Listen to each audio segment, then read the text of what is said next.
Más de 25 años de trayectoria profesional han hecho de Flor Rubio una de las periodistas más reconocidas de los espectáculos en México. Yo llegaba a las 7 de la mañana a la oficina y salía de trabajar a las 11 de la noche, sin condición alguna. Claro que te rechazan. ¿Quién es ella y por qué está aquí? Detrás de los micrófonos, su vida ha atravesado duras batallas. Tengo un primer matrimonio que fracasó. Yo quería tener una familia y nunca pudimos tenerla. Los doctores decían que era por mi culpa. Pero ninguna de sus pruebas se compara con la demanda por daño moral en contra del comunicador Juan José Origel y una revista de circulación nacional que la llevaron a luchar hasta sus últimas consecuencias. Que un compañero de trabajo deliberadamente te difama. Tú no sabes la cantidad de insultos que yo recibí. Era apabullante. Una demanda no es ni venganza, esto no se debe hacer, ni conmigo, ni con nadie, que se convirtió en una batalla para mí.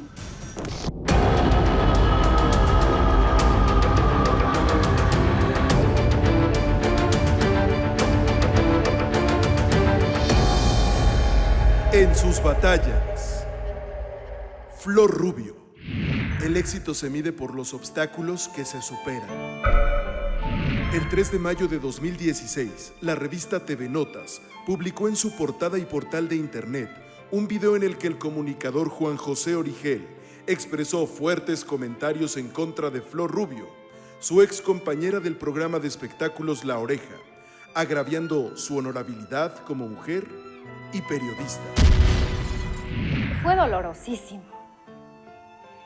Se me iba el aliento de solo mirar la portada de esa revista. Nunca esperas que de una persona en la que tú confías, a la que tú has querido, con la que has convivido, te lastime tan profundamente. Te lastime tan profundamente. Te lastime tan profundamente. Te lastime tan profundamente. Fueron agresiones muy delicadas, agresiones muy graves. En octubre de 2016, Flor inició una demanda civil por daño moral en contra de Juan José Origel, Editorial Notmusa, responsable de la publicación de la revista, y el reportero que escribió la nota, Carlos Monjarrás. Todos tenemos derecho al buen nombre. Imagínate lo que es que pongan mi nombre en internet y aparezcan todas estas historias.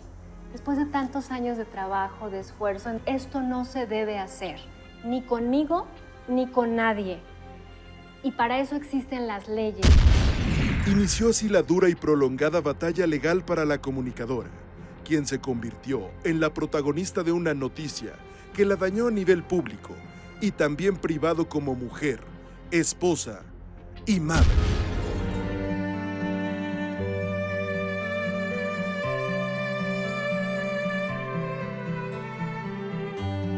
Flor Rubio nació en una familia católica. Es la sexta de 7 hermanos y desde niña aprendió de su padre la cultura del esfuerzo, la dedicación y la perseverancia, enseñanzas que formaron su personalidad aguerrida. Mi padre nació en Nayarit y llegó aquí solo a un internado para estudiar ingeniería civil y salir adelante solo en la vida y sacar adelante a su vez a su familia. Y eso fue lo que yo aprendí de niña. Una madre siempre dedicada a su hogar, siempre echada para adelante para darlo todo por sus hijos, y un padre que estaba dispuesto a todo por su familia. Esa fue mi enseñanza. Nosotros éramos 7 hermanos. 7 hermanos que crecimos y vivimos en la misma casa, cada uno con realidades diferentes. Y de pronto me costó trabajo, tengo que ser sincera. Mi papá fue educador, siempre trabajó para la educación pública y él pensó que sus hijos tenían que seguir el mismo camino, a pesar de que contaba con los recursos para que nosotros pudiéramos estudiar en escuelas particulares. Egresada de la licenciatura en Periodismo y Comunicación Colectiva de la UNAM, Flor vivió como estudiante la primera de sus batallas. Y de pronto me era difícil, te soy honesta, porque no era del todo aceptada. De pronto, cuando teníamos que hacer trabajos de equipo o circunstancias que tenían que involucrar a la comunidad, de pronto escuchaba reclamos de, es que tú sí tienes un lugar donde estudiar, tú sí tienes una familia que te provee, nosotros no. Y era muy duro. No voy a olvidar un día en que una de mis compañeras, que siempre estaba encima del mismo tema que para mí no era importante, pero era un tema para algunos, que me negó el saludo. Yo me acerqué, como todos los días, a saludar a mis compañeros y ella simplemente se retiró. Nunca lo voy a olvidar porque sentía que era algo inmerecido. Formarse profesionalmente en la máxima casa de estudios de México le brindó la preparación y el respaldo académico para enfrentar la búsqueda de oportunidades laborales. Cuando eres egresada de una universidad pública, el clásico estereotipo de no vas a conseguir trabajo, ¿no? Tú no vas a conseguir trabajo. Y para mí se convirtió en la gran fortaleza de saber que sí, que cuando haces bien las cosas, cuando lo haces con esfuerzo, lo importante es la persona, más allá de sus credenciales. Y durante toda mi vida me he sentido muy orgullosa de ser egresada de la Universidad Nacional, porque nunca por esa razón a mí se me ha cerrado una puerta. Al contrario, se me abrieron. Comenzó su carrera como guionista y locutora industrial y se desempeñó como profesora de la Facultad de Periodismo en la UNAM. En los medios de comunicación, en los espectáculos inició como reportera y posteriormente jefa de información de la revista Teleguía, de Editorial Televisa. Ahí conoció a Rafael Amador Martínez, director de dicha publicación y quien varios años después se convirtió en su segundo esposo y padre de sus dos hijos, Flor y Rafael. En toda mi etapa como reportera, Rafael, que es hoy la pareja de mi vida, en algún momento fue mi jefe. Nos convertimos en muy buenos amigos, éramos muy buenos amigos, pero la vida así transcurrió. Yo trabajé como muchos, como burro. Los primeros años de mi vida, yo fui reportera en medios escritos, 10 años de mi vida. Y era lo que más amaba, escribir. Y ahí obtuve toda mi experiencia, las ganas, la fuerza, conocí mucha gente.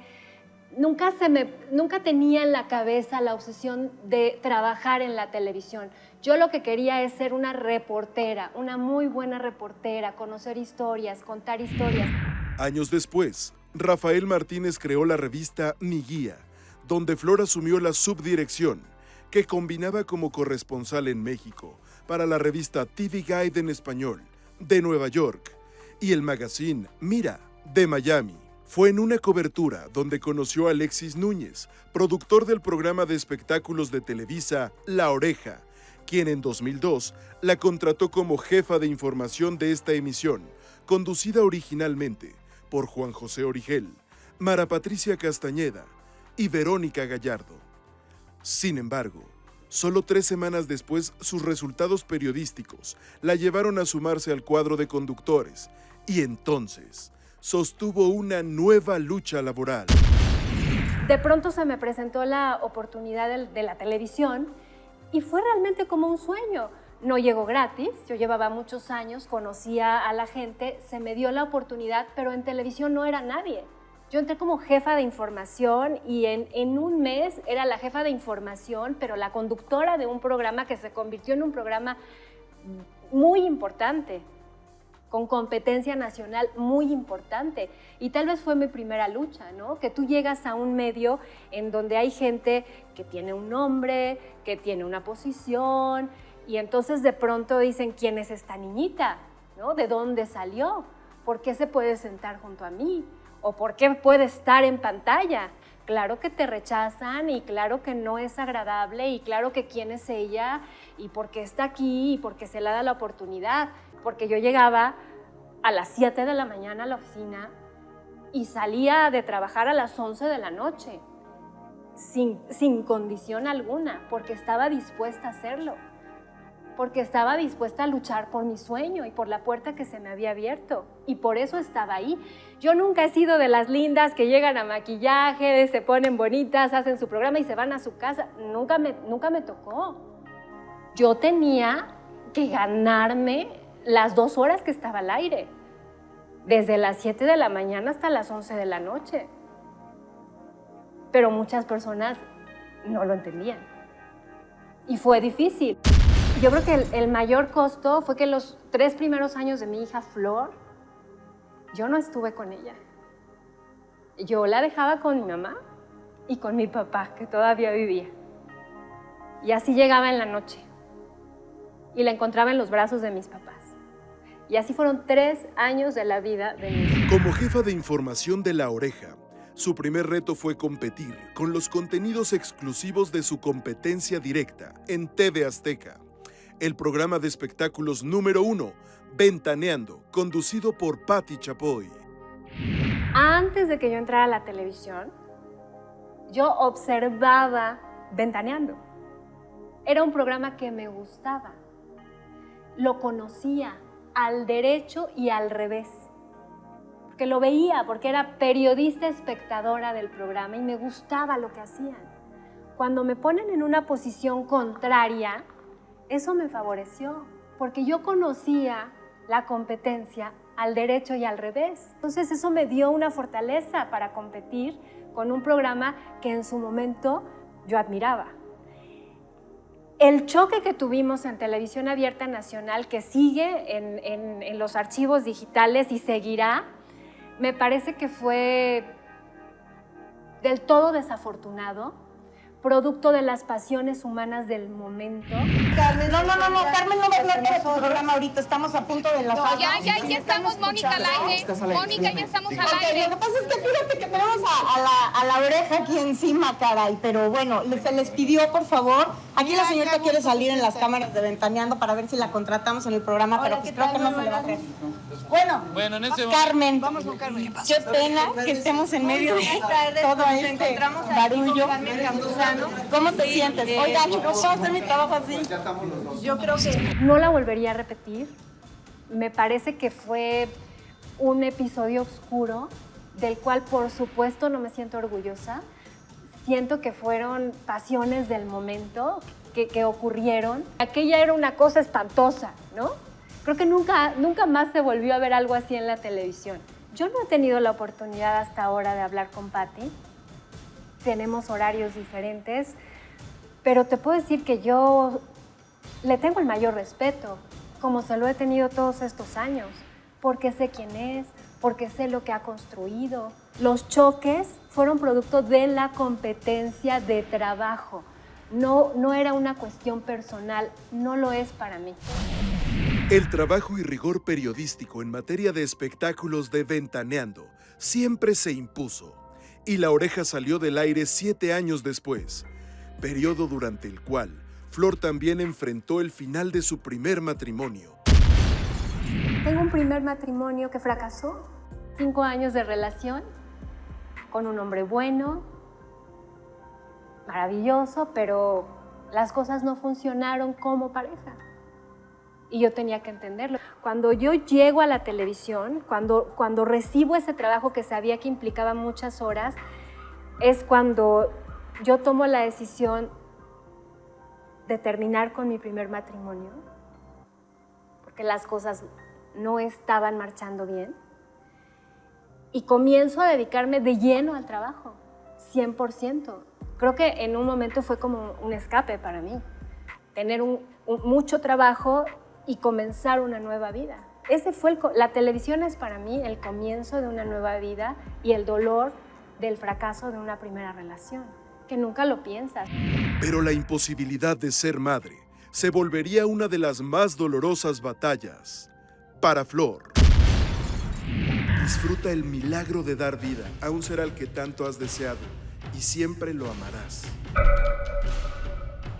Durante varios años, Flor Rubio libró una lucha personal debido al diagnóstico médico que le aseguró que nunca sería madre. Yo quería tener una familia y nunca pudimos tenerla. Los doctores decían que era por mi culpa.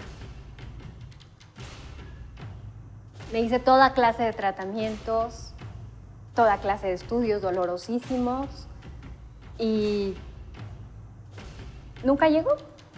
Nunca llegó. Los médicos me llegaron a decir que yo no podía tener hijos. Me sentía impotente, enojada con la vida, me enojaba con otra mujer que yo supiera que estaba embarazada. Decía, ¿por qué yo no puedo? Si lo he deseado tanto. Porque los médicos me lo habían dicho. Después me di cuenta de que caí en manos de un médico que no es... El clásico médico muy famoso que no te pone la atención debida, que tiene mucho prestigio, pero que tiene 8 asistentes y que no va a fondo con tu problema. Ese fue el médico que me dijo que yo no podía ser mamá. Pero yo le creí y era muy joven. El saber que yo no podía cumplir uno de los grandes sueños de mi vida, por un lado, y que la relación se había ido minando por la misma situación y no nos hacía felices a ninguno de los dos, pues tuve que tomar la decisión tal vez más egoísta de mi vida, que fue terminar ese matrimonio. La comunicadora tomó la decisión de concretar su divorcio y dedicarse de lleno a su trabajo y carrera. El divorcio para cualquier persona es dolorosísimo y tardamos, o sea, nos separamos, pero el firmarlo fue lento, porque es muy doloroso desprenderte de algo a lo que tú le habías apostado, a lo que le habías dicho que sí. La vida después me mostró otro camino. Comenzar algo nuevo siempre será la mejor decisión. Y el trabajo trajo a flor al amor de su vida, Rafael Amador Martínez, periodista y director de la revista Mi Guía. Estaba muy involucrada ya con mi trabajo, pasaba demasiadas horas del día en la oficina, pero ahí es donde reaparece Rafael, que ya no era mi jefe, que seguía siendo un buen amigo y era una persona a quien yo le tenía muchísima confianza. Y él se fue acercando a mí poco a poco, me esperaba hasta muy tarde cuando yo salía de la oficina o iba por mí muy temprano para traerme al trabajo y las cosas se fueron dando poco a poco, de forma absolutamente natural. Y la verdad es que ha sido el gran amor de mi vida. Tenemos ya muchos años juntos y no es la relación perfecta, no creo en las relaciones perfectas, pero sí creo en el profundo amor, en las buenas y en las malas, en la salud y en la enfermedad. Sí creo en eso. Y hemos tenido momentos difíciles como cualquier pareja, pero siempre el amor nos ha ayudado a salir adelante. Enamorada, Flor intentó nuevamente convertirse en madre. Cuando nos damos cuenta de que ya somos una pareja perfectamente estructurada, que se ama, ¿y qué va a pasar con nosotros? ¿Vamos a dar el paso o no lo vamos a dar?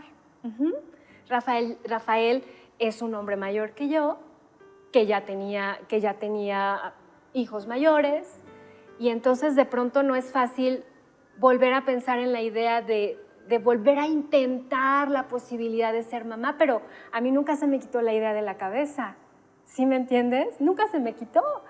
Entonces sí recuerdo que un día le dije, me amas, te amo, pero dime si quieres seguir conmigo. Yo quiero ser madre. Si tú no quieres eso para tu vida, déjame ir. Por más amor que nos tengamos, déjame ir. Y ahí él me dijo, va, te amo y vamos a hacerlo. Y la gran sorpresa de la vida es que yo venía de una situación en donde no podía tener hijos, me había hecho miles de estudios, hospitales, dolor profundo. Y cuando tomamos la decisión, yo pensé que iba a regresar a todo aquello, ¿no? Para poder lograr un embarazo. Y nada de eso. Simplemente llegó. El 9 de septiembre de 2005, y con 35 años de edad, Flor Rubio y Rafael Amador Martínez se convirtieron en padres de una hermosa niña. Me di cuenta que algo estaba pasando con mi cuerpo, me hago la prueba del embarazo, sale positiva y digo, no. Entonces le hablo a mi hermana, que es ginecóloga, y me dice, no, vete a hacer la prueba de sangre, no puede ser. Me hago la prueba de sangre y efectivamente estaba embarazada. Tú no sabes lo que fue para mí. Yo no podía parar de llorar. No te lo puedo explicar. Fue un choque entre la felicidad que me causaba el saber que llevaba una vida dentro de mí, pero de pronto ir hacia atrás y no entender todo lo que me había pasado y tanto dolor, y que había llegado así. ¿Ya me entiendes? Sin estudios, sin tratamientos, sin nada. Aquel no era mi momento, este era mi momento. Y así lo entendí y desde entonces estoy profundamente agradecida con la vida y con Dios. Porque es lo máximo para mí, ser madre. Yo me caso por primera vez a los 26 años y Florecita llegó cuando yo tenía 35, 10 años después. Pero convertirse en madre por segunda ocasión pondría a Flor Rubio al borde de la muerte. Las cosas no se valoran por el tiempo que duran, sino por las huellas que dejan. El 4 de mayo de 2009, la inesperada muerte de su padre resultó para Flor Rubio uno de los momentos más tristes y dolorosos de su vida. Perder un padre es tremendo, despedirlo es muy duro, pero él se fue en paz, se fue tranquilo, porque pudo poner en orden toda su situación. Papá enfermó de forma sorpresiva. Mi papá estaba enfermo del corazón y murió justamente el año que fue tan grave de la influenza. Yo era juez de unos premios en Acapulco, él me acompaña y mientras yo estoy trabajando, yo lo veía en la terraza viendo al mar, que ya estaba muy débil, y mi mamá y yo decíamos, ¿qué pasa? No, es gripa. Y cuando venimos en el viaje de regreso, en cuanto llegamos a la ciudad, ya no pudo ni comer, de ahí al hospital, y cayó en terapia intensiva. Y ahí cayó en un cuadro de neumonía muy grave que lo mantuvo 1 mes y medio en terapia intensiva en el hospital. En ese estado, asegura que su padre experimentó un encuentro con Dios que refrendó la fe de la conductora. Él estuvo en coma, a punto de morir, y él narra que pudo ver a Dios en la terapia intensiva, y después de eso regresó con nosotros algunos días y lo pudo decir. Y mi papá, que le tenía tanto temor a la muerte, él no quería morir. Cuando vivió esa experiencia me dijo, no se preocupen, me voy en paz porque ya sé a dónde voy.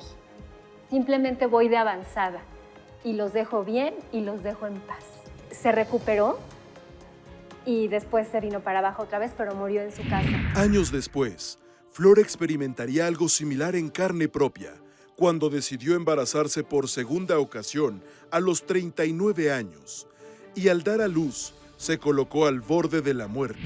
Yo quería un hijo más. A sabiendas de que ya podía tener hijos, me cuidé, ¿no? Y cuando tomamos la decisión, me doy cuenta de que ya estoy cercana a los 40. Tener otro bebé, ahí sí comienza un embarazo de alto riesgo por la edad que yo tenía. Sin embargo, era una mujer saludable. La doctora me dijo, seguramente mañana van a nacer porque rompió mis membranas para que ya naciera el bebé, pero pensábamos que era al día siguiente. No fue así. Yo me quedé en la tarde descansando y de pronto se me rompió la fuente sin tener nada de dolor. O sea, yo simplemente ya estaba reposando. Cuando se me rompe la fuente, comienzan las contracciones cada minuto. Esto fue 7:30 de la noche. Subimos de inmediato al coche. Cuando yo llego al hospital, que estaba cerca, llego como 7:50 y Rafa nació a las 8 de la noche. Sin anestesia, yo me bajo del coche y el bebé ya había coronado y entonces los asistentes me están sobre el camino, en el estacionamiento, cambiando la ropa, porque ya el bebé estaba naciendo prácticamente en el coche. Pues imagínate, sin anestesia, sin nada, pero nació rapidísimo. Tras el alumbramiento, Flor presentó atonía uterina, una condición en la que los vasos sanguíneos en la zona de la placenta no se contraen, permanecen abiertos, provocando una hemorragia severa dentro del útero que puede causar la muerte. Muchos gritos. Flor, cuenta, te vas a dormir, te vamos a anestesiar, y así fue. No supe qué más pasó. Te lo cuento ahora. Pasaron 4 horas de durísima lucha por parte del equipo médico porque tuve una de las mayores causas de muerte materna en México, que se llama atonía uterina, que significa que mi útero no se contrajo.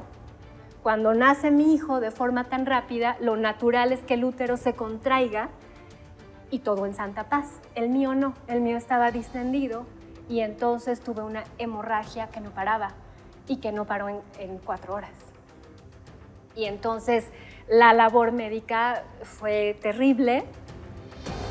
Estuve a punto de morir.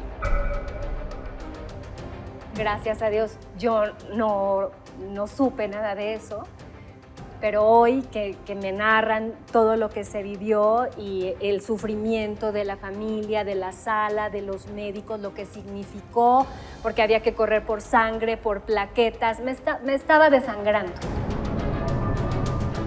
Cuando yo despierto, después de todas esas horas, y me entero de lo que sucedió, estaba doblemente agradecida con la vida.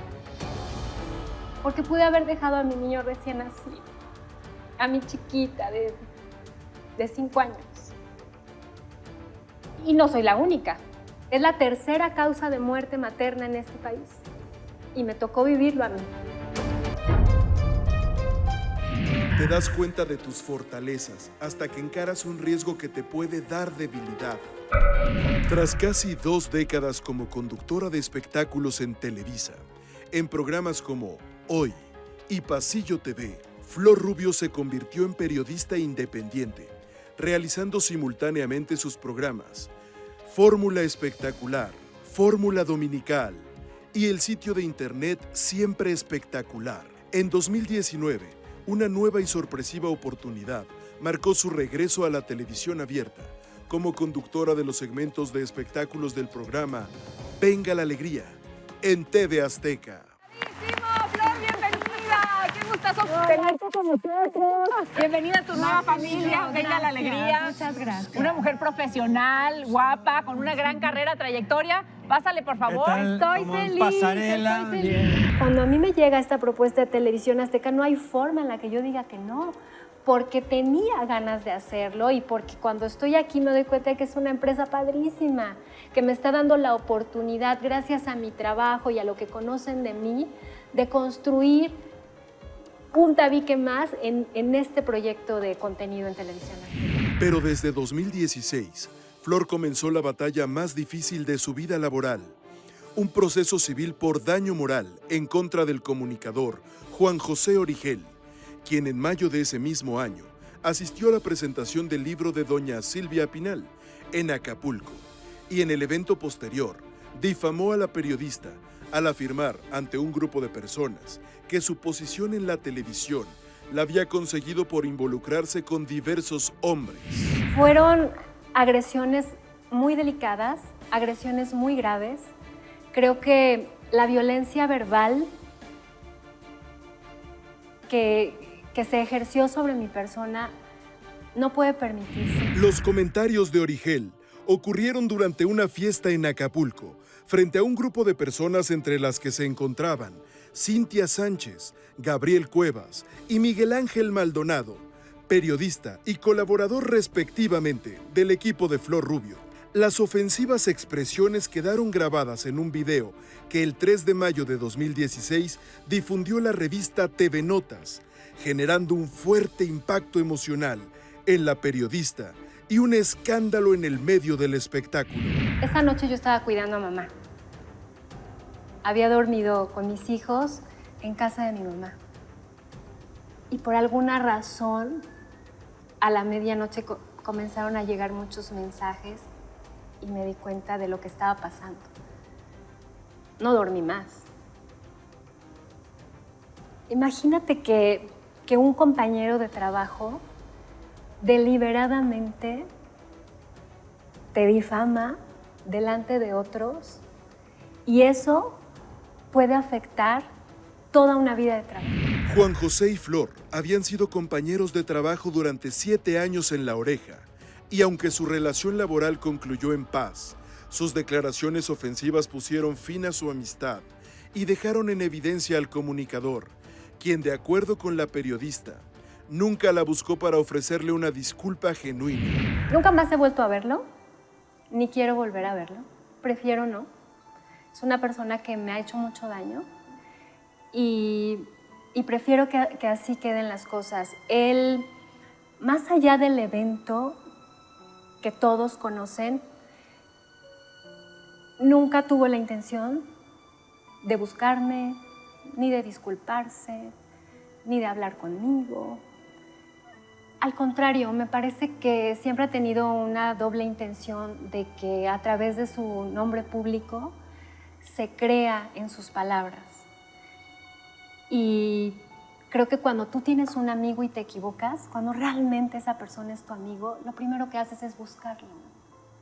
Buscarle la cara, decirle esto no estuvo bien, ir a tocar su puerta, ofrecer una disculpa sincera. Eso nunca ocurrió, al contrario. Al contrario, en sus programas de televisión, insistió con el tema, insistió con las burlas. Cuando la difamación viene de una persona pública, de una persona que tiene cierto prestigio, pues por supuesto que el problema es más grave, ¿no? Porque entonces, ¿a quién le creo? ¿Quién está diciendo la verdad? Pues la verdad te lo dice la vida, el trabajo, lo que has logrado, lo que eres capaz de hacer, y eso solamente te lo da el tiempo y la línea correcta, que es la legalidad. Tú no sabes la cantidad de insultos que yo recibí. La publicación fue cercana al Día de la Madre. La ola de insultos, de burlas, de ahora entiendo por qué estás donde estás, era apabullante, de una forma inmerecida, injusta, pero que se convirtió en una batalla para mí. Todo eso que era tan doloroso para mí, para mi madre, porque la vi llorar de desencanto, de dolor, para mis hijos, que sus compañeros, sobre todo a la mayor, le preguntaban en la escuela, para mi esposo. Las lágrimas de tus hijos, de tus padres, de tu esposo, ¿quién te las paga? Las lágrimas de tu familia, ¿a quién le importan? Las primeras horas estuve con mamá, lloramos juntas, no dormimos en toda la noche.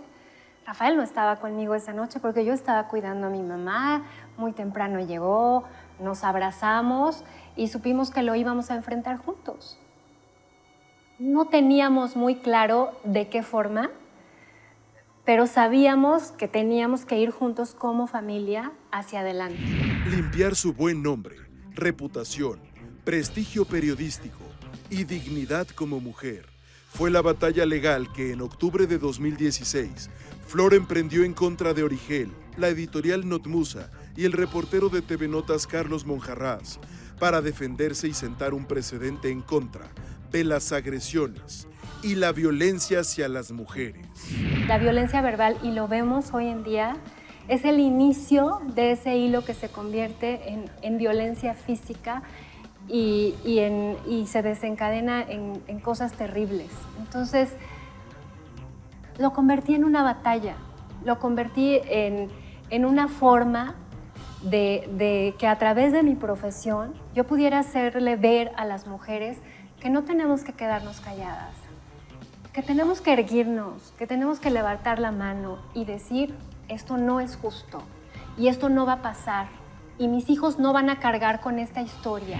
Desde el inicio de este conflicto, Origel ha argumentado invasión a su intimidad tras ser grabado y ser expuesto en un video que se filtró a la revista y cuyo autor o autores se desconocen hasta ahora. Una demanda no es ni venganza, ni odio, ni coraje. Simplemente es la forma correcta de levantar la mano y decir esto no se debe hacer, ni conmigo, ni con nadie. Y para eso existen las leyes. Desde 2016, la periodista ganó las 3 instancias del proceso civil. En respuesta, los abogados de Juan José interpusieron un amparo que llevó este proceso hasta la última y máxima representación jurídica en México, la Suprema Corte de Justicia de la Nación. El resultado es positivo, el proceso todavía no termina, pero todas las instancias han fallado a favor de la no violencia verbal, a favor de la no difamación, y yo creo que este año va a concluir el proceso. Afortunadamente, siempre a favor. Flor Rubio asegura que no busca obtener dinero, sino sentar un precedente en la cultura de respeto hacia la mujer. Tiene que sentar un precedente de que hay límites para lo que nosotros decimos y que hay familias que se lastiman. Creo que lo más importante es el reconocimiento de que lo que se hizo está mal y que hay leyes en este país que amparan a las mujeres y que hay leyes en este país que amparan a mujeres y hombres que son difamados y denostados, que no te puedes burlar de las personas de la forma en la que él se burló de mí. Parece fácil, pero no lo es. Vivir con esa sombra no lo es. Y me parece que como periodista, claro que es importante sentar un precedente para que las próximas generaciones de periodistas tomen más cuidado.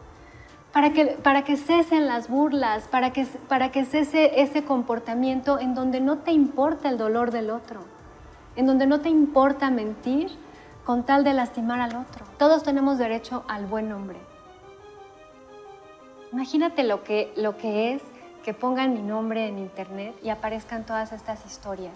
Después de tantos años de trabajo, de esfuerzo, en donde por supuesto que he sufrido mucho, en donde por supuesto que ha habido épocas de poco trabajo, de pocos ingresos y en donde tienes que estar picando piedra todo el tiempo y de pronto que alguien llegue y denoste toda una vida de esfuerzo de esa manera. No, mis hijos no se pueden quedar con esa historia.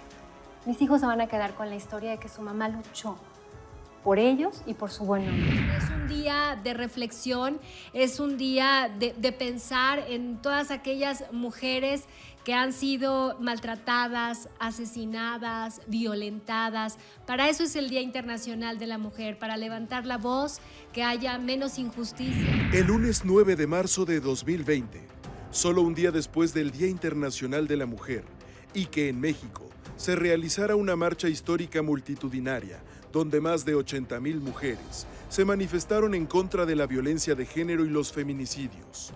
La revista TV y Novelas de Editorial Televisa dio a conocer en su portada un artículo que afirmó: Pepillo Origel se salvó, revés en tribunales a Flor Rubio.